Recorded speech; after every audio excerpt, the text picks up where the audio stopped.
আসসালামু আলাইকুম প্রিয় শিক্ষার্থী বন্ধুরা, ইংলিশ লার্নিং জোনের পক্ষ থেকে তোমাদের সকলকে স্বাগতম। আমি তোমাদের সাথে আছি ইমরান হোসেন। প্রিয় শিক্ষার্থী বন্ধুরা, তোমরা জানো যে ইতিপূর্বে আমরা মডিফাইয়ের উপরে দুইটি ক্লাস তৈরি করেছি, যেখানে আমরা প্রি মডিফাই দা নাউন যেখানে আমরা প্রি মডিফাই এবং পোস্ট মডিফাই কি চিনেছি, এবং আমরা এটা জেনেছি যে প্রি মডিফাই দা নাউন বলতে কি বোঝায়। আজকে আমরা মডিফায়ারের 3 নম্বর ক্লাসে আমরা জানবো হচ্ছে যে পোস্ট মডিফাই দা নাউন জিনিসটা কি আসলে। তোমাদের মধ্যে সাধারণত বলা থাকবে যে post modify the noun with an appositive.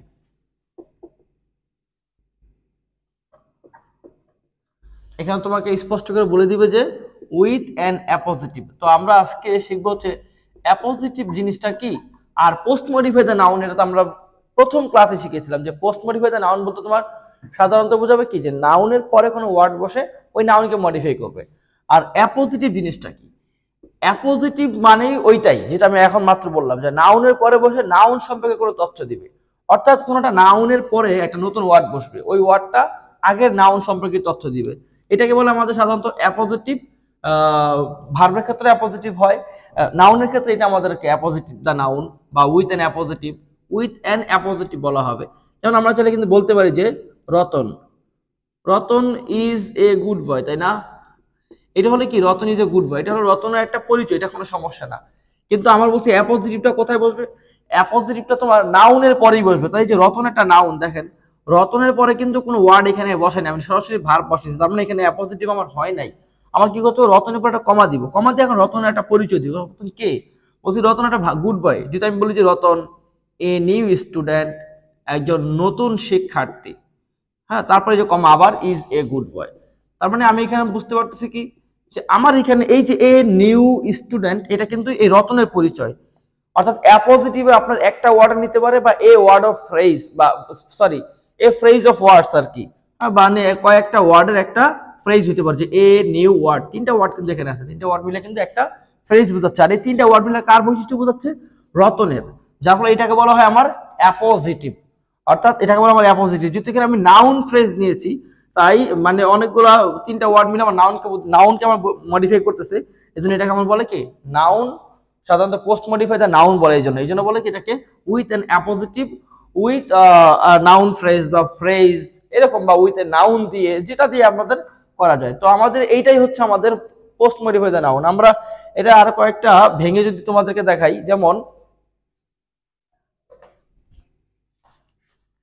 যেমন আমাদের পরীক্ষায় এইভাবে করে থাকবে যে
যেমন দেখো এখানে আমরা 3টা বাক্য লিখছি। যেমন দেখো প্রথমে রবীন্দ্রনাথের পরে কিন্তু শূন্যস্থান, নজরুলের পরে একটা শূন্যস্থান, আবার নাহিদ ইসলামের পরে একটা শূন্যস্থান। তার মানে আর তোমার এখানে ব্র্যাকেটে বলা থাকবে কি post modify the noun with an appositive.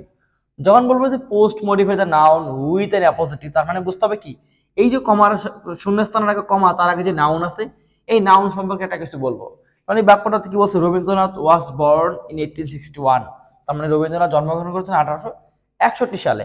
তাহলে এইখানে আমার কাজটা কি, এখানে হচ্ছে আমি এ গ্রুপ অফ ওয়ার্ড, অর্থাৎ একাধিক ওয়ার্ডে বসতে পারে, একটা ওয়ার্ডে বসতে পারে, একটা ওয়ার্ডের সমন্বয়ে আমি রবীন্দ্রনাথের বৈশিষ্ট্যগুলো আমি লিখতে হবে এখানে, তার সম্পর্কে আমি অতিরিক্ত তথ্য দিব। রবীন্দ্রনাথ কে? তাহলে একজন একজন বিখ্যাত কবি, তাহলে কি বলবা? এ ফেমাস রাইটার, তাই না? আচ্ছা, আর কি লেখা যায়? যে উনি, আমরা জানি কি উনি কিন্তু ছোট কবিতার জনক, তাহলে কি বলা যায় ওনাকে? যে এ ফাউন্ডার, তাই না? বা পাইওনিয়ার অফ শর্ট স্টোরি, তাই না? বলা যায় কি যায় না? যে উনি শর্ট স্টোরির কি প্রবক্তা, বা মানে এটার জন্য তিনি খ্যাতি লাভ করেছেন। আর কি বলা যায় ওনার সম্পর্কে? যে ভার্সাটাইল পয়েট, একজন কি বলা যায় যে উনি ভার্সাটাইল পয়েট বলতে সাধারণত যিনি সব সব শাখায় লিখেছেন আর লেখালেখি করছেন আর কি, এরকম সাধারণত তোমরা যে ভার্সাটাইল পয়েট বলে, এরকম আমার কিছু একটা লিখতে হবে।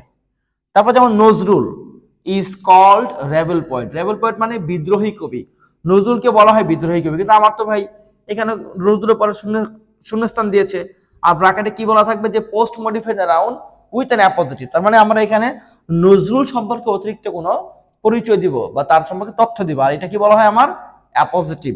তো নজরুলকে কি বলা যায়? যে নজরুল কি ছিলেন? একজন সাংবাদিক ছিলেন একটা সময়, তো বলা যায় না? তাহলে এ নিউজ রিপোর্টার, এটা বলা যায়। আর কি বলা যায়? উনি কিন্তু একজন এডিটর ছিলেন, পত্রিকার সম্পাদক ছিলেন, তো কি বলা যায়? এখানে বলা যায় কি অ্যান এডিটর, কি ছিলেন? একজন পত্রিকার সম্পাদক। আর কি পরিচয় দেওয়া যায়? উনি কিন্তু আমাদের জাতীয় কবি, তাই না? তাহলে কি বলা যায়? আওয়ার ন্যাশনাল পয়েট, আমাদের জাতীয় কবি। অর্থাৎ তোমাকে খেয়াল রাখতে হবে যে পিওইটি, হ্যাঁ সরি পিওইটি, অর্থাৎ তোমাকে খেয়াল রাখতে হবে যে এই নাউন সম্পর্কে এখানে একটা তথ্য দিব, যেখানে আমার আর্টিকেল অ্যাডজেক্টিভ নাউন বসতে পারে, article adjective plus preposition plus something, এরকম হইতে পারে আমার। তারপর যেমন আরেকটা, যেমন Nahid Islam declared 1 point movement in 2014, অর্থাৎ 2024 সালে এক দফা যে আন্দোলনের ঘোষণা করেছিলেন কে? নাহিদ ইসলাম। মনে আছে তো আমাদের? সেই 3রা আগস্ট 2024 সালে বিকালে শাহবাগ থেকে তিনি ঘোষণা করেছেন যে এক দফার আন্দোলন, ফ্যাসিবাদের জনক শেখ হাসিনার একমাত্র পতনই ছিল তাদের কাম্য, এরকম একটা আর কি ঘোষণা দিয়েছিলেন। তো নাহিদ ইসলাম, তার সম্পর্কে কি তথ্য দেওয়া যায়?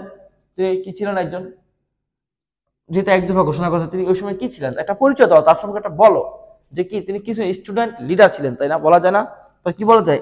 A student leader. আর কি বলা যায়? বর্তমানে তিনি কি একজন পলিটিক্যাল লিডার, তাই না? এখন তিনি একজন রাজনৈতিক নেতা, তাই না? তো এ পলিটিক্যাল লিডার। আবার কি বলা যায়? তারা এখন সংস্কারের জন্য আন্দোলন করতে, কি একজন রিফর্মার, যিনি কি একজন সমাজ সংস্কারক, তাই না? বা এই স্টেট রিফর্মার, রাষ্ট্র সংস্কারক, অর্থাৎ রাষ্ট্র সংস্কারের জন্য যারা চেষ্টা করতেছে। এইভাবে করে সাধারণত আমাদের নাউন সম্পর্কে পরিচয় দিতে হবে। তো আমাদের নাউন সম্পর্কে শুধু প্রথমে এরকম আসবে তা কিন্তু নয়, আমাদের কিন্তু গল্পের শেষেও দিতে পারে। গল্পের শেষে কিভাবে দিবে? যেমন আই নো দা বয়, এরকম বলা থাকবে যে আই নো এ বয়, দিয়া কমা, তারপরে এই ফুল স্টপ। এখানে কি বলবে? প্রিমোডিফাইড নাউন উইথ অ্যান অ্যাপোজিটিভ। তা আমি একটা ছেলেকে জানি এ বয়, এই বয় সম্পর্কে একটা তথ্য দিতে হবে। বয়টা কি করে? ক্লাস 7-এ পড়ে, ক্লাস 10-এ পড়ে, এরকম লিখতে পারি আমি। তাহলে কি করে? ভার্ব আইএনজি করে দিতে হবে। রিডিং ইন ক্লাস 7, শেষ, যেখানে 7ম শ্রেণীতে পড়ে, মানে ভার্ব আইএনজি দিয়ে এরকম লেও, যেহেতু আমার কমার দাও আছে, কোনো প্রবলেম নাই। আবার আমি কি দিতে পারি? ওই যে অ্যাডজেক্টিভ প্লাস না, আই নো এ বয়, কি বলা যায়? যে যে তাকে কি বলে ডাকে সবাই? Called Madiba. মনে আছে নেলসন ম্যান্ডেলাকে কি বলে ডাকে? মাদিবা বলে ডাকে কিন্তু, তাই না? মানে যাকে মাদিবা বলে ডাকা হয় এখানে। আবার বলা যায় কি? যে আই হ্যাভ এ গার্ডেন, আমার একটা বাগান আছে, কমা। কারণ এই নাউনকে আমার মডিফাই করতে হবে। তাহলে কি লেখা যায়? আমার একটা বাগান আছে, যেটাকে অনেক চমৎকার বাগান, তাহলে কি বলা যায়? তাহলে তাহলে বিউটিফুল গার্ডেন, যেটা কি একটা চমৎকার একটা বাগান। আর কি বলা যায়? আমার একটা বাগান আছে যেখানে অনেক ফুল আছে, তাহলে আছে ইংলিশ কি? হ্যাভ, তাই না? হয়ে যাবে কি এখানে? হ্যাভিং। কারণ এটা কিন্তু আমি সাবজেক্ট হিসাবে লিখতেছি না, এটা কিন্তু আমি এর পরিচয় হিসাবে লিখতেছি, এই জন্য আমি ভার্বটা আইএনজি করে দিব, হ্যাভিং ফ্লাওয়ার। আর কি লেখা যায়? আমার একটা বাগান আছে যেখানে অনেক অনেক গাছপালা আছে, তাহলে এখানে কি লেখা যায়? কন্টেইন লেখা যায় না? আমার কন্টেইন হবে কি? কন্টেইনিং লটস অফ ট্রিজ, যেখানে লটস অফ ট্রিজ আছে, তার মানে প্রচুর অসংখ্য গাছপালা রয়েছে, তাই না? এই অর্থাৎ আমি কি বুঝলাম? আমার পোস্ট মডিফাইড নাউন এটা শুরুতে থাকতে পারে এরকম, আবার এটা শেষে নাউন দিয়ে তারপরে ফুল স্টপের আগেও এরকম কমা দিয়ে বসাইতে বলতে পারে, যেভাবে বসানো হোক আমাদেরকে এই নিয়মটাই করতে হবে। প্রিয় শিক্ষার্থী বন্ধুরা, তোমরা যারা এখনো ক্লাসটা বোঝো নাই, আরেকবার রিপিট করো, টাইনে আবার দেখো, তাহলে আশা করি খুব সহজে ইজিলি বুঝতে পারবা। প্রিয় শিক্ষার্থী বন্ধুরা, আমরা আজকে এখানে এই পর্যন্ত কথা বলে বিদায় নিব। পরবর্তী ক্লাসে আমরা আসবো কিভাবে আমাদেরকে প্রি মডিফাইতে ভার্ব করতে হবে, কিভাবে আমাদেরকে পোস্ট মডিফাইতে ভার্ব করতে হবে, কিভাবে আমাদেরকে অ্যাডজেক্টিভ ফ্রেজ দিতে হবে, অ্যাডভার্বিয়াল ফ্রেজ দিতে হবে, ইত্যাদি বিষয় নিয়ে আমরা সামনের ক্লাসে আলোচনা করবো। আজকে এখানে এই পর্যন্ত কথা বলে বিদায় নিব। যার আগে বলবো, তোমরা যারা এখন আমাদের চ্যানেলটি সাবস্ক্রাইব করনি, অবশ্যই সাবস্ক্রাইব করে পাশে বেল আইকন বাটনটি প্রেস করে তোমাদের বন্ধু বান্ধব শেয়ার করে আমাদের পাশে থাকবে। আসসালামু আলাইকুম ওয়া রাহমাতুল্লাহ।